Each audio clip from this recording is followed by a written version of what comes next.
Affaire de la nationalité de Kémy Séba. Alors ce sera une vidéo un peu longue, je vous préviens, donc restez en ligne car il y a beaucoup de choses à dire. La toute première, c'est de constater que ce qui va suivre sort directement du compte Twitter de Kémy Séba qu'il a effacé. Donc il a publié puis c'est ravisé, ce qui signifie déjà qu'il y a de la fébrilité dans cette situation. En d'autres mots, Kémy Séba panique. Mais une chose est certaine, c'est que Kémy Séba était français jusqu'à présent. Il y a de fortes chances que le Conseil d'État valide la prise de décision. Je ne vois pas le Conseil d'État revenir là-dessus. Il y a trop d'éléments accablants contre Kémy Séba. Mais j'aimerais que nous analysions le texte de Kémy Séba et que nous voyions ensemble la manipulation de cette personne vis-à-vis de cette prise de décision. Regardez avec moi. Voici le tweet, un long texte qu'il a écrit pour signifier sa colère de la décision du courrier qu'il aurait reçu. Mais lisons ceci ensemble.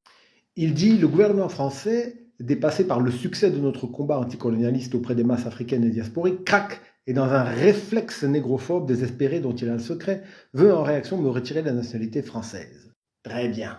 Sachant que son premier voyage à Paris, sa première conférence à Paris était prévue le 11 février et que celle-ci, par mes soins, a été annulée. Que sa deuxième était le 16 février en Guadeloupe et la dernière le 22 février à Cayenne en Guyane. Or, dans le même tweet, il nous a posté les courriers qu'il a reçus, les courriers officiels. Et regardez bien la date d'envoi du courrier.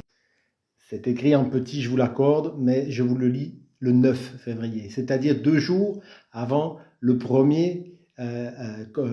première conférence qu'il devait mener et qu'il n'a pas pu mener. Donc, en disant que c'est un réflexe suite au succès de ces événements, c'est un mensonge, bien entendu, puisque ces événements n'avaient pas encore eu lieu quand il a déjà reçu le courrier. Il dit ensuite qu'on voudrait l'interdire de circuler auprès de la diaspora en Europe et surtout aux Antilles. Mais qui a dit cela? Vous pouvez très bien circuler aux Antilles et en Europe sans nationalité française. Il suffit d'avoir un visa et vous en ferez la demande comme tout autre Africain. Il précise, comme si avec Internet, on avait besoin de se déplacer pour toucher le cœur des gens. Dans ce cas, mon cher ami, pourquoi te déplaces-tu? Pourquoi te plains-tu?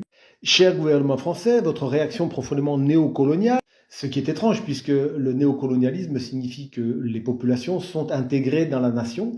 Nous savons qu'à partir du moment où on colonise un endroit, eh bien vous prenez la nationalité. Ici, c'est l'inverse, on vous enlève la nationalité. Donc je ne vois pas en quoi cela serait néocolonial. Mais bref, c'est Kémy Séba.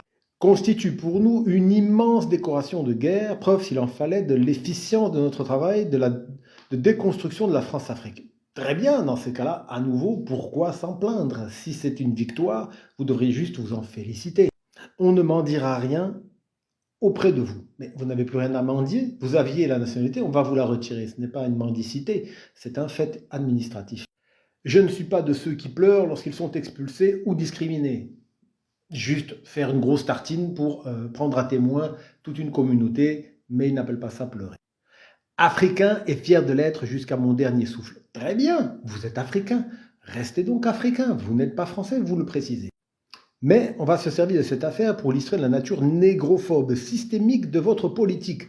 En quoi enlever la nationalité est-il négrophobe? Je rappelle qu'il y a énormément d'Africains ou de Noirs antillais qui sont aussi français. Ils n'ont jamais perdu leur nationalité. Au contraire même, certains l'ont gagnée. Je rappelle par exemple le cas de ce jeune migrant qui avait sauvé un enfant en grimpant sur un immeuble. Il a gagné la nationalité française. Où est la négrophobie là-dedans, mon cher Kémy Séba? Cette technique est une technique en fait de faible qui cherche à prendre à témoin du monde derrière lui parce que tout seul, il se sent faible. Donc il faut aller inventer une histoire pour essayer de gagner la population derrière soi parce que tout seul, on est faible. Vous avez déclenché une guerre coloniale. Alors là, je ne sais même pas d'où sort le raison coloniale. En fait, ce sont des mots-clés qui résonnent comme ça dans la tête des gens, il faut les utiliser. En quoi enlever une nationalité est une guerre coloniale? Seul Kémy Séba en a le secret et sans doute les panafricains qui le suivent. Nous vous communiquerons d'ici quelques jours les prochaines séquences de cette guerre. Il veut conserver sa nationalité française et il appelle à la guerre. Très bien, Mais après, vous confirmez tout ce qu'on pense de vous, c'est-à-dire que vous êtes dans une logique guerrière, hostile à la France, et donc forcément, vous ne pouvez pas être français.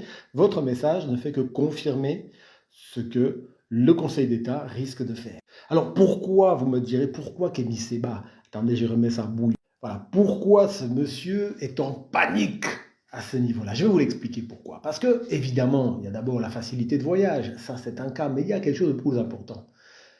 Ce monsieur, en fait, se permet d'insulter des présidents africains en toute liberté. Il insulte Ouattara, il insulte Macky Sall, il insulte Kagame, il insulte Patrice Talon. On sait d'ailleurs qu'il avait été incarcéré un bref moment au Bénin et été libéré très rapidement par l'intervention du consulat de France. À partir du moment où vous n'êtes plus un citoyen français, où vous n'êtes plus sous le parapluie diplomatique français à l'étranger, eh bien vous êtes un citoyen lambda. En fait, c'est comme si vous étiez en première classe et vous retombez avec le reste de la population dans la deuxième classe. Vous n'avez plus votre totem d'immunité. Vous êtes un Béninois comme un autre. Et vous savez ce qui arrive aux Béninois qui parlent mal au président? Ils se font rouster, ils se font chicoter. Et c'est ce qui va maintenant arriver à ce cher Kémy Séba. Il sait que maintenant, quand il va commencer à mal parler d'un président africain, eh bien, il va subir ce que n'importe quel Africain subit. C'est-à-dire que Kémy Séba, qui se sentait intouchable grâce à son passeport français, va maintenant vivre les mêmes réalités que les Africains qu'il prétend aider, qu'il prétend aimer, qu'il prétend vouloir sauver de la France, alors que lui-même est français. Le gars vit dans une chambre et vous dit la chambre là est mauvaise, mais lui-même est dedans.